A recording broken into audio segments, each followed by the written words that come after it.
ఈజీగా కంప్లీట్ అవుతుంది. ఏ విధంగా ఫైబర్ అనేది ఇంక్లూడ్ చేసుకోవాలో నేను లాస్ట్ వీడియోలో మనం ఫైబర్ గురించి మాట్లాడుకున్నాం కదా. ఈ వీడియోలో ఫైబర్ ఆప్షన్స్ ఏంటి, ఫైబర్ మన రెగ్యులర్ డైట్ లో ఎలా తీసుకోవాలో మాట్లాడుకుందాం. ఫస్ట్ ఫైబర్ ఆప్షన్స్ ఏంటి? మంచి ఫైబర్ ఆప్షన్స్ మనకి సీడ్స్ లో దొరుకుతాయి. Like chia seeds, flax seeds are very good at fibre. And fruits and vegetables, ఇవి మన రెగ్యులర్ అండ్ నార్మల్ డైట్ లో ఎలా యూస్ చేసుకోవాలో చెప్తాను.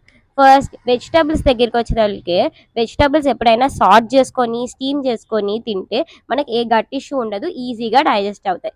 ఫ్రూట్స్ దగ్గరికి వస్తే అది మిడ్ మార్నింగ్ 11 o'clock టైంలో లేదా 4 o'clock టైంలో ఫ్రూట్స్ అనేవి, ఫ్రూట్ ఒకటే తీసుకుంటే చాలా మంచిది. ఫ్రూట్స్తో పాటు నట్స్ తీసుకున్నా ఇబ్బంది లేదు. ఫైబర్ ఆప్షన్స్ ఏంటి, ఫైబర్ ఎలా ఇంక్లూడ్ చేసుకున్నారో ఈ వీడియోలో తెలుసుకున్నారు కదా. తప్పకుండా మీ రెగ్యులర్ డైట్ లో ఫైబర్ అనేది ఇంక్లూడ్ చేసుకోండి. ఇలాంటి ఇన్ఫర్మేటివ్ వీడియోస్ కోసం ఫాలో చేయండి.